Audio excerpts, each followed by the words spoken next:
한국수력원자력 국정감사에서 허술한 원전 관리와 안전 불감증이 도마에 올랐는데 월성원자력 본부에 대한 지적이 잇따랐습니다. 포항 지진 당시 한 대학교의 외장 벽돌이 무너져 학생들이 대피하는 영상이 큰 화제를 모았는데 지진에 취약한 외장 벽돌이 여전히 경북도 내 많은 학교 건물에서 사용되고 있습니다.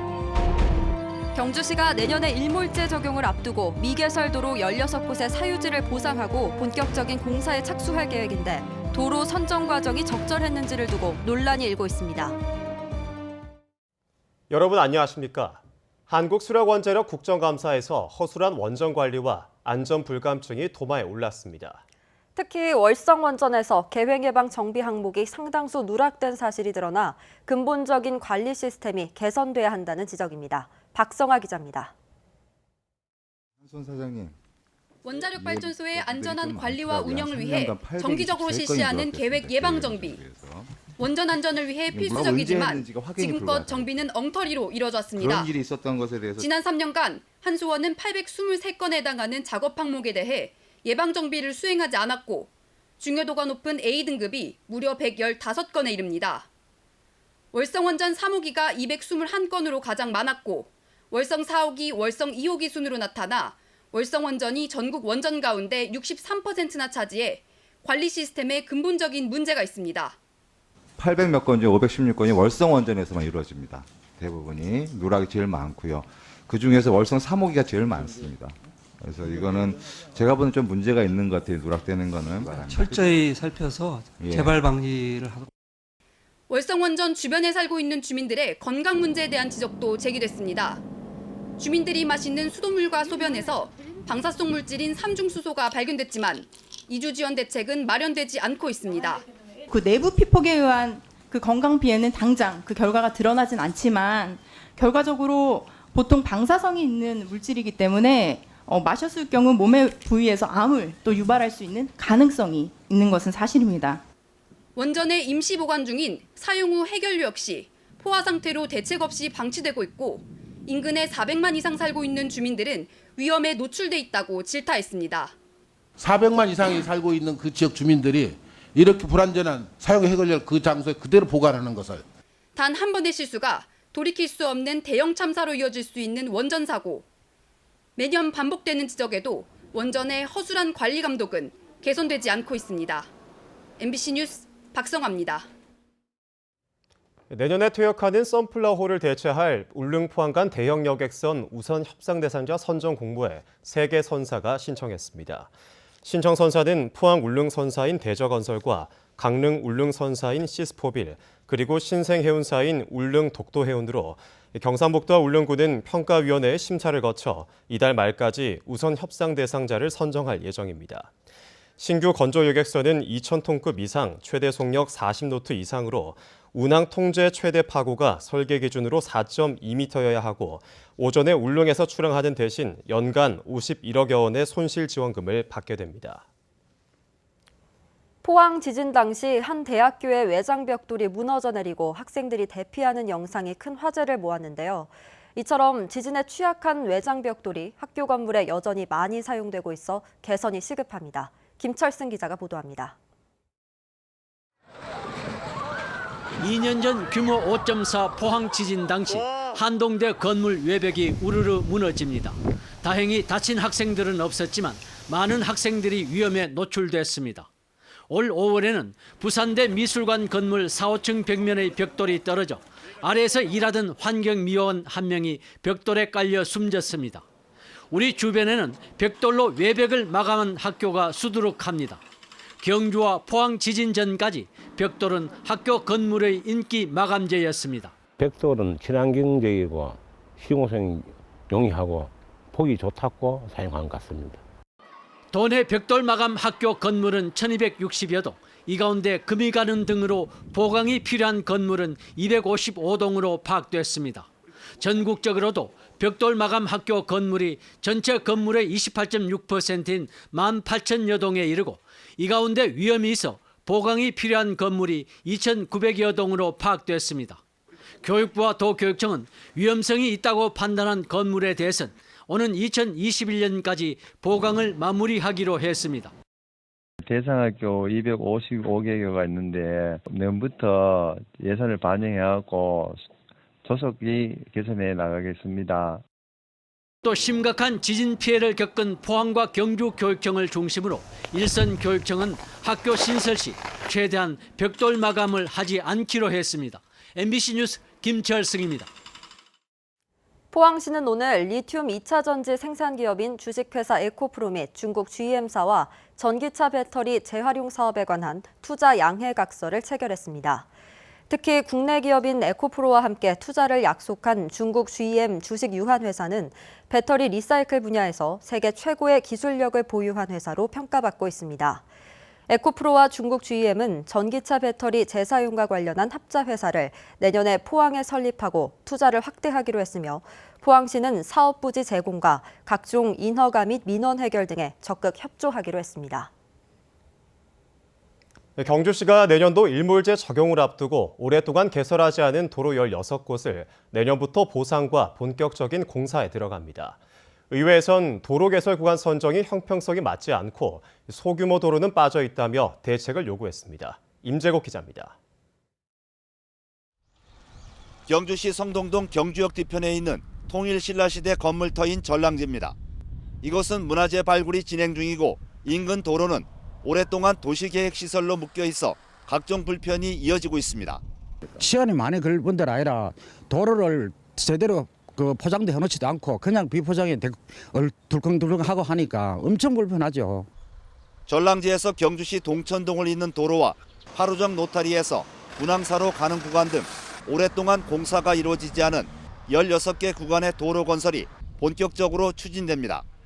경주시는 내년 7월 일몰제를 앞두고 전체 949개 노선 중에 투자 우선순위를 선정했고 오는 2021년부터 5년 동안 보상 작업과 도로 공사를 추진합니다. 지역 안배를 많이 했고 또 지역적으로 꼭 해야 될 그런 도로입니다.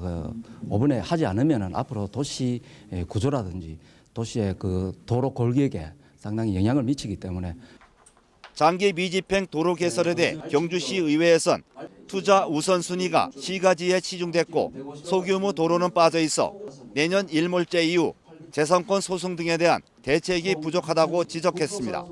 경주시 관내에 16개 사업 중에 예산이 거의 500억, 그리고 우리 읍면동에 지금 계산을 해보면은 80억 정도, 5대 1의 차이가 나는데 대법원 판례로 해제를 시켜줘야 되니까 해제를 시키고 나면은 개발 행위라든가 소유주들이 사유권에 대한 어떤 자기들 그 권리를 주장을 할 때 시에서 대책을 어떻게 세워야 되는지, 그래서 그게 좀 걱정스럽잖아요.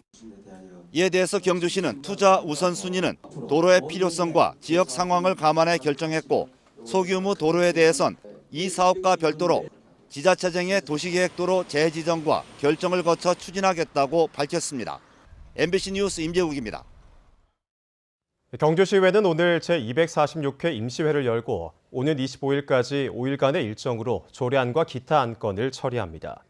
이번 임시회에 상정된 안건은 시민 원탁회의 운영 조례안과 경주시 상품권 발행, 운영 조례안, 2020년도 공유재산 관리 계획안 등 24건입니다. 또 오는 23일 의회 원전특위에선 경주 방패장 시료 채취 등 현장 활동을 벌이고 오는 25일 본회의를 열어 상임 및 심사를 거친 조례안과 일반 안건을 의결합니다. 포스텍이 오늘 러시아 블라디보스토크에 있는 극동 연방대와 교류 협약을 체결했습니다. 김모한 총장은 러시아 극동 연방대 설립 120주년 기념 행사에 참석해 극동 연방대와 학술 교류와 공동 연구를 수행하기로 협약했습니다. 또 두 대학은 포항시와 블라디보스토크가 스마트 시티로 성장할 수 있도록 적극적으로 협력하겠다고 밝혔습니다. 지금 경주에서는 신라 천년의 문화와 첨단 기술을 접목한 빛의 축제가 열리고 있습니다. 화려한 볼거리로 관람객들의 발걸음이 이어지는 경주 세계문화 엑스포 현장을 소개합니다. 한 주간의 문화 소식과 함께 전해드립니다. 천년 전 신라 문화가 빛으로 되살아납니다. 화려한 빛으로 물든 공간에서 관람객들은 감탄을 쏟아냅니다. 너무 기분이 좋고요. 이 바닥의 꽃들이 너무 좋아서 18세로 돌아가는 것 같아요. 높이 82m의 경주타워 전망대에서는 신라 왕경이 눈앞에 펼쳐집니다. 안 찾아가도 먼저 영상으로 한번 볼 수 있다는 점이 되게 신선했고, 그리고 다 보고 나서 되게 잘 만들었다는 얘기를 했거든요. 되게 재밌게 봤던 것 같아요. 신라 문화의 최첨단 영상 기술을 입혀 차별화된 콘텐츠들을 직접 체험해 볼 수도 있습니다. 상상 속의 동물들도 많이 보고 해서 되게 신기했고 또 체험할 수 있는 공간도 있어서 되게 재밌게 했던 것 같아요. 1998년에 개막해 올해로 10회를 맞는 경주 세계문화 엑스포는 역사 문화와 첨단 기술을 융합한 4대 콘텐츠를 중심으로 전시와 체험, 공연, 영상 분야의 다양한 프로그램을 선보입니다. 화려한 영상과 기술은 물론 고즈넉한 휴식과 힐링 공간도 마련됐으며 우수한 콘텐츠들은 축제 기간 이후에도 1년 내내 즐길 수 있도록 할 계획입니다. 이어서 이번 주 공연과 전시 소식입니다. 국악가족 뮤지컬 강치가 포항시청 대잠홀에서 열리고 연극 토끼와 포수가 포항아트센터에서, 국악창작극 수로부인 향가 속의 녹다 공연이 매주 주말 양동마을 특설 무대에서 열립니다. MBC 뉴스 박세아입니다. 제74주년 경찰의 날을 맞아 경북지방경찰서와 일선경찰서 등에서 기념식이 열렸습니다. 포항 남북부경찰서에서는 경찰관 40여 명이 표창을 받았고, 노래하는 경찰로 유명세를 타고 있는 권영삼 경위의 축하 공연이 이어졌습니다. 한편 경북지방청에서는 청문 감사 담당관 김선섭 총경이 녹조 근정훈장을 받았고, 여성청소년과 최준영 총경과 청문 감사 담당관실 권효섭 경정이 대통령 표창을 수상했습니다. 자유한국당 김정재 의원에 따르면 지난해 12월 말 기준으로 경북의 송전선로 지중화율은 1.2%, 배전선로 지중화율은 6.5%로 전국 최하위권 수준으로 나타났습니다. 올해 전국 송전선로 지중화 사업 예산 793억 원 가운데 경북의 사업 예산은 0원이었고 사업 건수도 최근 5년간 3건에 불과했습니다. 송전선로 지중화율이 낮은 지역들은 강원과 경북, 충북 등이 1에서 2% 선이고, 배전선로는 경북이 6.5%로 전국에서 가장 낮았습니다. 경북 동해안은 오늘 맑은 가을 하늘이 펼쳐졌는데요. 내일은 구름이 많이 낀 가운데 기온은 평년 수준에 머물겠습니다. 안수진 기상캐스터입니다.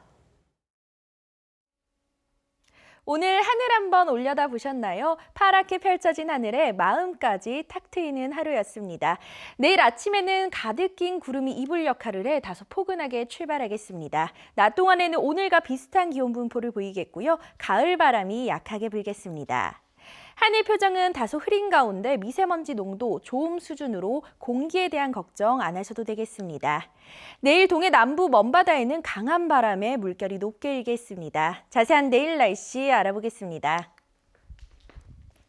내일 대체로 흐리겠습니다. 아침 기온 14도에서 17도, 낮 기온은 21도에서 22도입니다.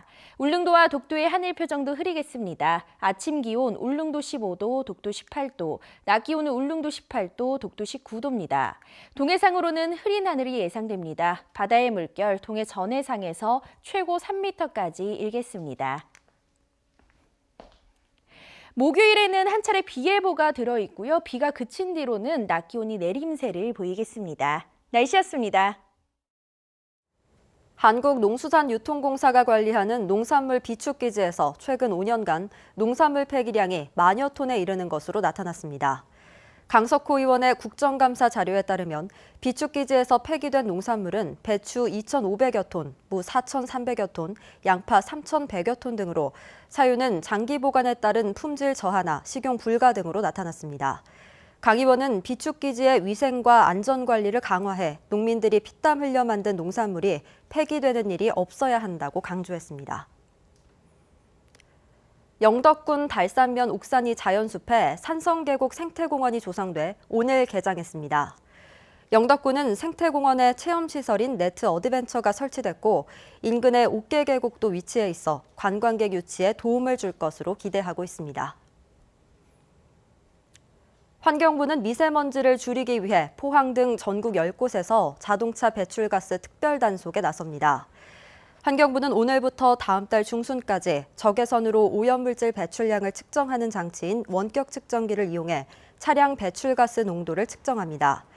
중점 단속 대상은 화물차와 도심 이동이 잦은 버스, 학원 차량 등이고 배출 허용 기준을 초과한 차량은 15일 이내에 정비 점검 개선 명령을 받게 되고 명령에 따르지 않으면 최대 10일간 운행 정지 처분이 내려집니다.